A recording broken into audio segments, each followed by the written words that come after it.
What up? Mr. Gary Palmer here, otherwise known as Esoteric Man. I want to talk a little bit about emotions and feelings, and I want to say something that's not going to be very popular. Your emotions and your feelings are pretty much irrelevant. They mean absolutely nothing. The only importance is the importance that you give them.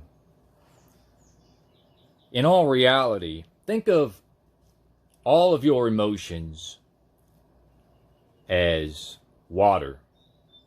Okay? Now, while water is one thing, it can be separated into temperatures. Right? You can have cold water, hot water, warm water, lukewarm water, mild water, all these different temperatures. And they vary from degree to degree, oh so very slightly, right? It's the same thing with emotions. Emotions technically come from the same source. There is only one source. Everything has scientifically been proven to be vibration, energy and vibration. There is one source, and all of these different little emotions and energies are just simply the same thing as temperatures. Okay? And just like hot water might be scalding hot and you hate the way it makes you feel, right? Well, the same thing with emotions. Sometimes you get an emotion inside of you that just festers and grows, and you hate the way it makes you feel. Now, this is why I say your emotions are irrelevant, because it's all just vibration. And here's how basically energy works. You have three kinds of energy primarily, if you want to separate them. And that is, you have neutral energy, you have positive energy, and negative energy. That positive and negative energy can be labeled as masculine and feminine if you want to go with the genders and the hermetic philosophy, which I actually prefer. But the thing is if you know this, you can capitalize on it and you can govern your life in a much better way. You are not controlled by your emotions once you start to figure this out, and you start to learn that you can decide what emotions you want to feel and experience in life. Obviously, everybody wants to feel happy, right? But technically, some people do get addicted to negative emotions as well. Believe it or not, people identify with emotions. They identify with emotions. And identity is your ego. It's what makes up who you think you are. And these emotions play a big role in this. There's different perceptions of ego, and it operates in different ways.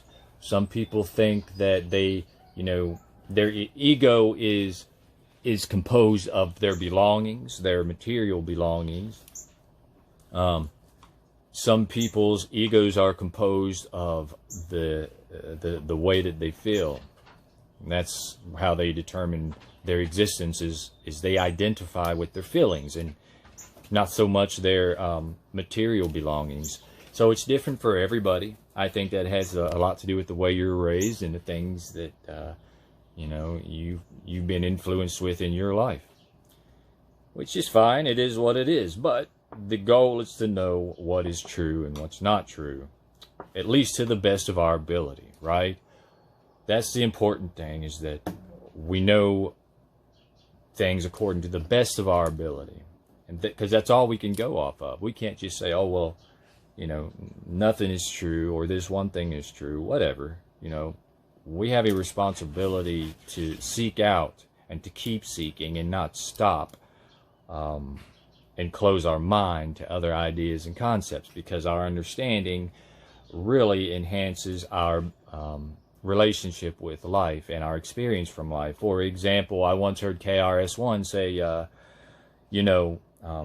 when a plumber walks into a room, he sees the room completely different than an electrician would. An electrician walks in the room, he sees the room completely different than the plumber. I'm sorry, not an electrician, but a painter. If a painter walks into a room, the painter will see the room different than the electrician or the plumber, right? So you have all these different perspectives and views on life according to what you have been taught and learned, okay? So if you can teach yourself to be an electrician, a plumber, and a painter, then you have an advantage over the person who is just an electrician. You see more, right? And isn't that the goal? To enhance your vision, your knowledge, and your understanding of life. So the way that we see things determines the quality of our existence. It's all about the tools that you have in your bag. If you just don't have the tools for the job, it's like working on a car. I've had to work on my car so many times without the right tools, and what should have been, with the right tools, a 20-30 minute job becomes an all-day job, because I've ended up having to make shift tools and break things that shouldn't have been broke, and here I am on some adventure to go buy new parts and blah blah blah, right? We've been there and done that.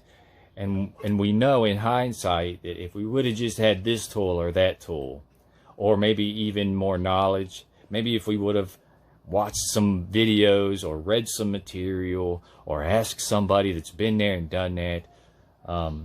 So our knowledge, it's all about the knowledge. Knowledge truly is power. So I'm going to leave that right there and make this video short. But anyways,